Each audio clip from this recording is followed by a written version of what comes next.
For the past few years, Ricky Gervais, Stephen Merchant, and Carl Pilkington have been meeting regularly for a series of pointless conversations. This is one of them. Testing. Is that all right? Hello and welcome to the Ricky Gervais Show with me, Ricky Gervais, Stephen Merchant. Hello. And the little round-headed buffoon that is Carl Pilkington. All right.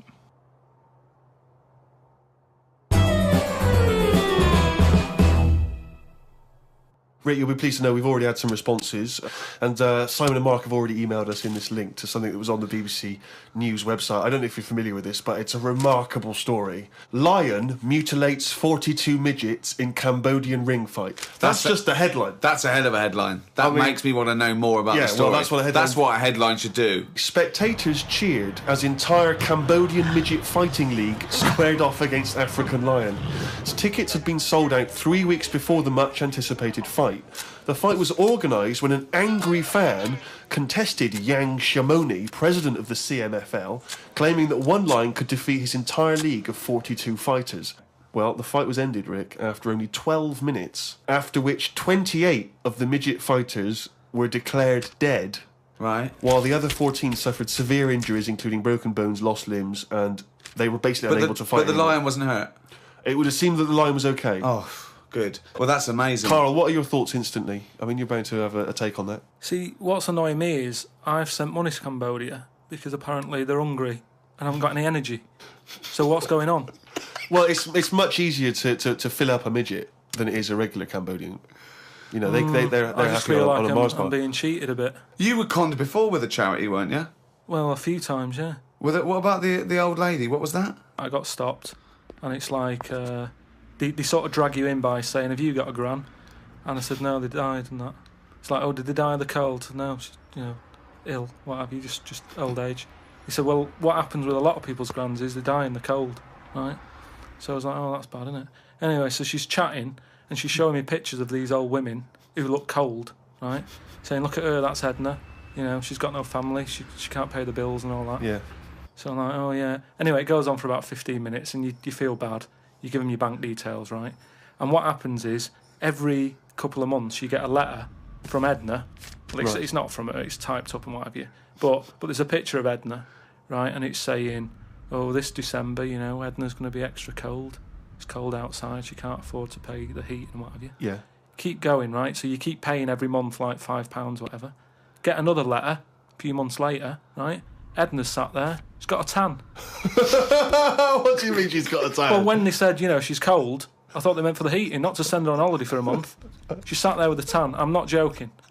Are you sure it wasn't just a slight problem in the printing? No, definitely. Sure, it wasn't looked well happy. Sure, it wasn't liver failure. You see, when does it become bad to avoid people like that? Do you know what I mean? Because some people say you shouldn't.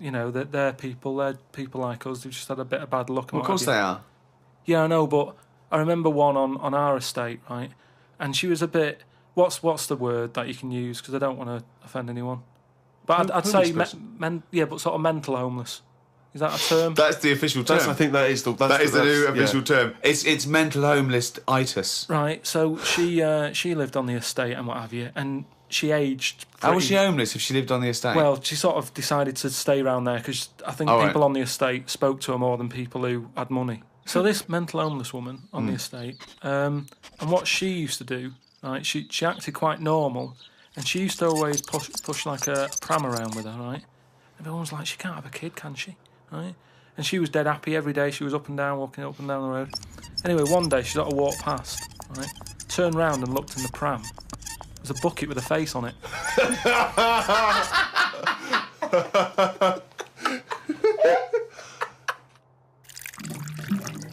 Rick, we've had an email here from a bloke.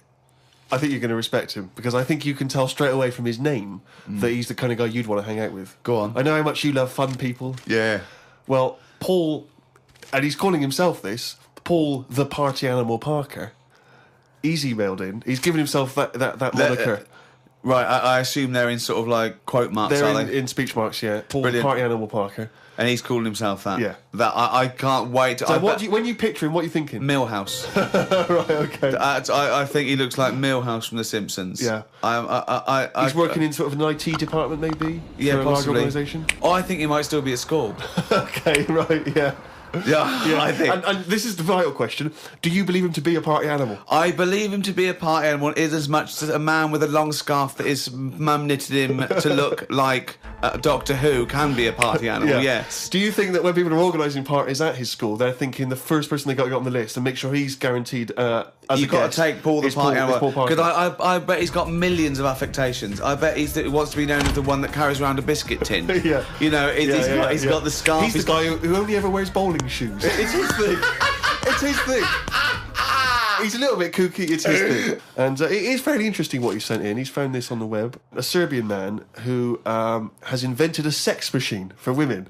And he's appealing to Western women to test his device. It runs on a 390-volt electric engine, simulates sex, and has a 7.5-inch artificial penis. As soon as I read this, I was thinking... It's just imagining there going, oh, thanks for coming in, yeah, okay. So there's what's going to happen is there's a penis that's going to pop out from here and it's going to have sex with you. I'm going to stand behind the machine.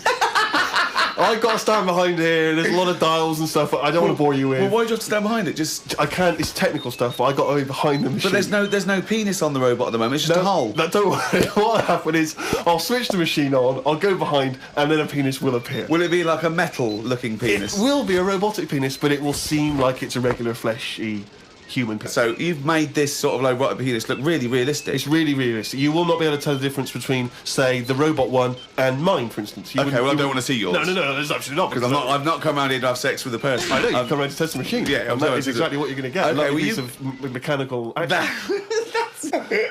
To a lot of people, sex is important, isn't it? You know what I mean? Not to you? Well, it serves a purpose. What purpose? No. Because you don't want to have kids, so what purpose? Just you know, something to do in the something evening. to do, innit? When the telly's broke. But for years, like they've found stuff, haven't they? Machines from like Roman times that similar to that setup. No machines in Roman times. Like that though, the old sort of knob on a stick machine thing. The old Roman knob on a stick. I'm sorry, but I watch Aqueduct. Time Team every week, and Tony Robinson has never done an old knob on a stick machine. I just think of Julius Caesar sitting down and go, okay, aqueduct, we love that. Thanks for that. Straight roads, good idea. We can see the enemy coming. What have you got there? Well, I'm glad you've asked. Ploncticus. What have you got there? Wanklicus. What I've got here is a Yodi knob. And I've put that on the end of a stick. Oh, sticker's phallus. Okay, well done, Wanklicus. No. Well done. You are my new right-hand man, as they say. No, excellent. But they do stuff like that. You've been in the London Museum and that, and they've got sort of sex stuff from years ago. They've got like these metal pants that they used to wear. I don't know what that is. Metal pants? Yeah, sort of. Is metal. that a chastity belt, you mean? They used to make women wear them so that they could have When- sex when- with No, men who were- they had them for blokes as well, though. Metal pants for blokes. Yeah, Why? I just think they sort of like sexy metal pants. What? Oh, I don't know what you mean. What with are you sexy talking metal about? pants. Well, they'll have to look because I haven't got it in front of me. It's just something I remember seeing, some sort of sexy metal pants that they used to wear. But what are you saying? Sexy metal Come on, pants? they that always was had not to British be- Museum, that was Soho. No, what I mean That was is Old Compton Street. You were looking they in the always shop had window. to be ready for like battle and that, but these were a little bit sexy but protective at the same time. I love that.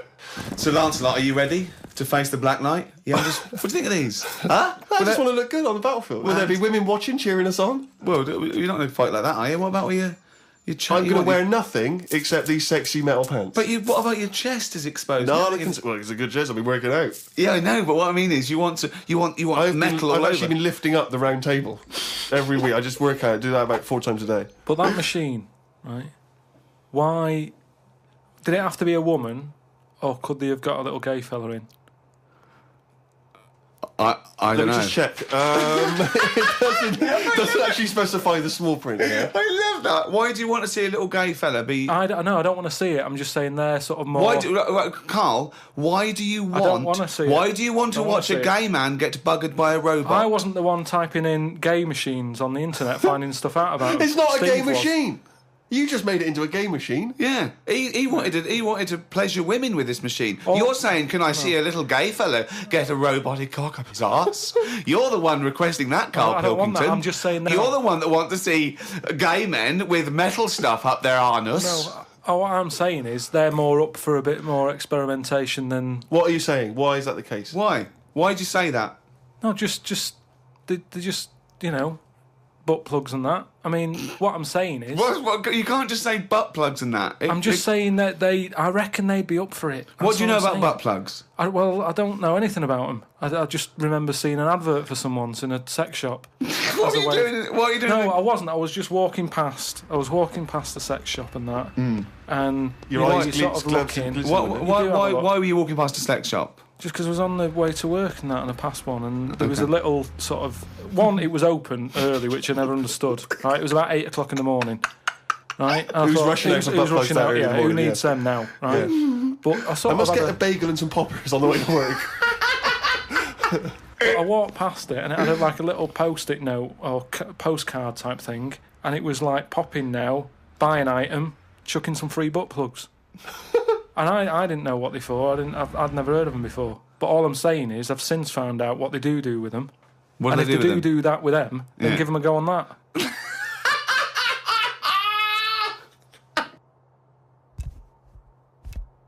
I had another email here. It's an interesting fact. I'm hoping it's true. America's first nudist organisation apparently was founded in 1929 by 3 men. Now, what intrigued me when I read that is the fact that it's clearly 3 blokes just trying to meet some nude women. They're all 52 balding. Exactly. With little, sort of those gold-rimmed glasses. Yeah. Yeah. And they're just wandering around, and it's all quite saggy down there, and they're just knocking on doors saying, we've just set up an organisation. It's perfectly above board, completely legitimate. It's a nudist organisation. You got any women in there that want to come and join us? Because we haven't got any female members at the moment. Got any women in there interested in, volleyball or trampoline? I can't be doing with it, me. You hate nudists, don't you? Nudists. I don't understand what it's all about at the end of the day. And here's something, right? Do you know, like, when you're a bloke nudist, right? Do you ever get any who just have, like, a small knob? I don't know. I don't understand the question. What's that? What's your point? Well, are there any blokes who are knocking about who just have a normal-sized knob, or maybe a bit smaller than normal, who are happy wandering about showing off what they haven't got, if you know what I mean? I don't think nudists are just doing it because they're so proud of their knob. No, but there's got to be a little bit of that in it, isn't there? Just saying, most blokes who, nudists, they must be pretty confident in themselves to, I looked once. What? Where are you? What is this? It's natural, that's what I'm saying. What do you mean? This is Carl takes a sneaky look at menscocks.com. No, what I'm saying is, it's natural. Where was this happening?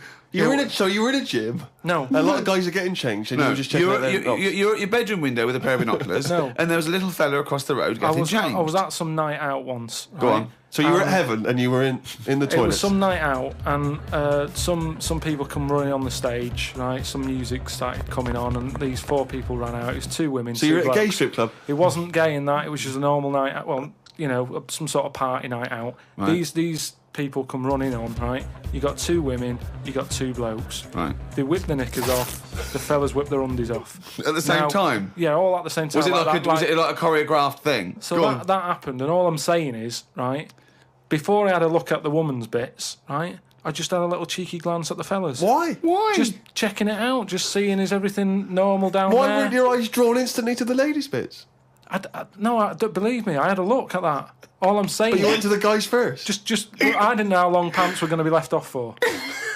So you didn't want to miss your opportunity, is what you're saying? You saw a window of opportunity to see some men's bits, and you thought, I better take it. No, because this may never happen again. No. So what happened? So there's 2 women, 2 men, right? I don't know what sort of event this is where you're looking at anyone get their knickers and pants off. I don't know why you're looking at all. So you go right. There's knickers and pants off. Right. Let's check out the knob and testicles first. You're telling me you've never, like, when you've been in a gym or anything, you've not just sort of turned your head, had a look, and gone, all right, yeah, that's all right. Yeah. So let's just get this question right. Have we ever been in a gym and just taken a sneaky glance at a man's genitals? Is that your question to us? Right. For me, it's the same as when you see someone who's a bit odd 2 heads or whatever. Well, I'll be honest. If I was in a gym and a bloke came in with 2 heads, I'd look. I'd get a sneaky glance in the mirror. I'd go... Sorry, but you'd look at his genitals or his 2 heads? His 2 heads! Or would you sneakily look at the heads and then think, I wonder if he's got 2 cocks? And just... I'd have to have a look there. If I'll tell you what, and now I admit it, if I'm ever in a gym and a naked man with 2 heads walks in, I probably will check out the genitals as well, just to make sure that he's got 2 of everything. Can I tell you the thing that always freaks me out? I do sometimes go to the gym, and I live in North London, and the thing that always freaks me out is if there's an elderly man, often quite short. I'm always freaked out because there's at least 2 I'm aware of who've got very, very large penises. And I always find that really disturbing because sometimes you can't help but notice because it's like Godzilla coming through the change room. Do you know what I mean? So that I do admit that's the only instance where my eye has been naturally drawn to it. Do you know what annoys me in gyms? Where people walk round happily naked all the time whistling. They get weighed naked, pop a towel on and take off 3 ounces. How exact have those measurements got to be? Yeah. Do you know what I mean? Pop a towel on. I mean, unless you're going on the space shuttle, I reckon you could give or take a couple of stone. Yeah, exactly. Yeah. Absolutely right. Well, we've put that to bed. Carl, can I ask you a question? Go on. I know this is what a lot of the fans are already wondering. Is there going to be some monkey news today? There's got to be. Of course there is. Yeah? Yeah. All right. Question. Well, I'm worried because maybe this will steal your thunder. But Sarah has emailed this in, a chimp mauling under investigation. I know you're concerned, because this actually fuses 2 of our greatest features, Monkey News and Knob News, into one seamless whole. Oh. Investigators said they are trying to figure out how 2 chimpanzees that viciously attacked a visitor at an animal sanctuary escaped from their cage. This is the grim bit. The chimps chewed off a man's nose and severely mauled his genitals and limbs. Why did they go for his genitals? Both of them did as well. Eh? Both of them. Did you say 2 chimps? No, you're right. Yeah, it was chimpanzees too. Yeah, I don't know if both of them went. They just saw that they're dangling away, and they you just go for the nose. Yeah. I go for his bollocks. And then what accent have they got there? I don't chimps? Know. Were they kind of New York gangster chimps? They're like soprano chimps. What happened to them anyway? Well, unfortunately, they were shot dead by the authorities. You see, that annoys me a bit. I know, but again... What are you talking about? They're attacking people's gonads. I know, but they were happy in an African jungle a couple of years ago. That's what they do, isn't it? That is what they do. But why aren't they just sort of tranquilised? Where was this? Why Was have I this been in a zoo? accused like it was my fault? Just because I happen to be reading... Sarah, who emailed it in, the one who should be getting a bollocking. It just annoys me how one way it's kind of like, we're trying to save the pandas, and then the next day someone's shooting them or whatever. I've talked about this before, about St. George killed the last dragon, right? No, it didn't exist. It's the same thing, though. No, there's never been any dragons. No. It's a mythical creature. Well, you don't By know mythical, that. it means we made this up, like the unicorn. I don't even... What was your point about the dragon? What's that got to do with because this? I'm saying out, like, why is it all right to be going around, going mental with a gun, shooting all the monkeys and killing them? Because one day we're going to run out. This was an animal sanctuary, though. So presumably they had quite a cushy time there, because most of the ones I've visited, they've always got it easy. They're hanging around on tyres, they got comfy chairs, they're wanking. They're going berserk, they're loving it. But hang on a minute, you've just answered your own question there. You said they're in a sanctuary, so they haven't had a good upbringing. So they're going to be a bit more, like, madder than other monkeys, aren't they? Because that's where the ill ones go, isn't it? Sorry, what do you understand by sanctuary?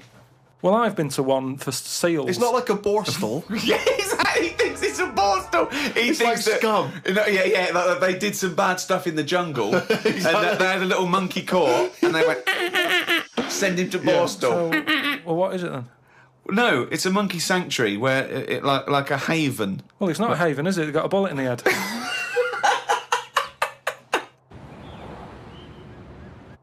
Talking of eating knobs, Carol Thatcher, a daughter of one of our leaders. Sure. Well, you saw her in I'm a Celebrity, Get Me Out of Here. She popped a couple of bollocks in the mouth, chewed them up, swallowed them. Oh. Kangaroo penis there, dried. She couldn't even get... It was so tough, she couldn't even get through it.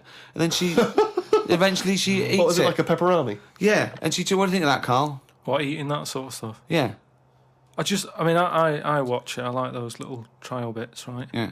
But what I don't think people realise is, right, it is hard eating a little kangaroo knob. Right? Really? How'd you know? No, it's just, you think about it and you go, oh, couldn't do that, right? But what they never mention on the TV programme, which I think takes it to the next level, right? They're eating that at 7:30 in the morning. Sure. Right. Which is worse, innit? Yeah. Do you know what I mean? If I was there and Ant and Dec said, right, Carl, eat the knob, I'd go, hang on a minute, give us a few hours, let me get some rice and that on my belly and just sort of fill me up a little bit more. I'll pop back at about 6:30 this evening, Right. have it ready.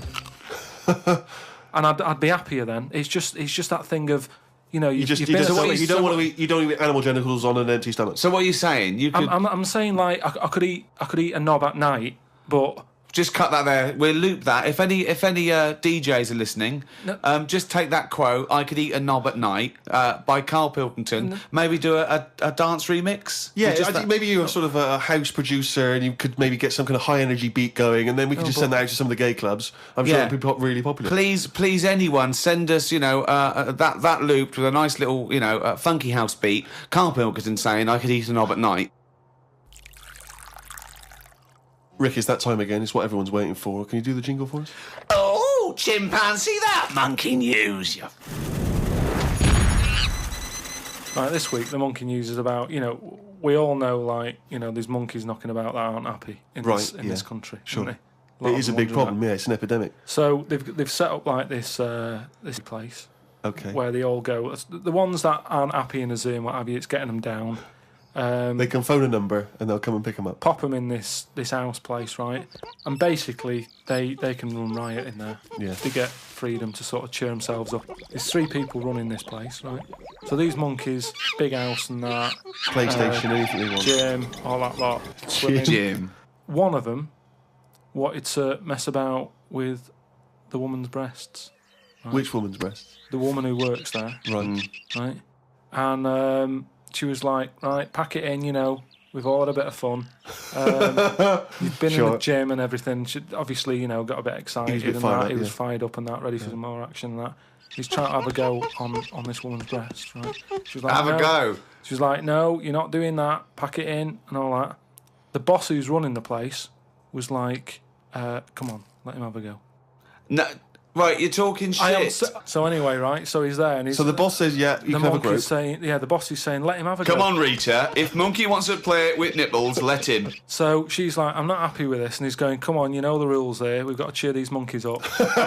This is absolute... We've valued it. Actually, no, and in the end, because she didn't allow it to happen, the fella bloke sacked her, got someone else in. I want to see the advert he put in the Guardian media page. I love that. Woman wanted to let chimp feel tits whenever it wants. Well, it's all up there. You're talking absolute shit again. Well, we'll see. That is no way that happened.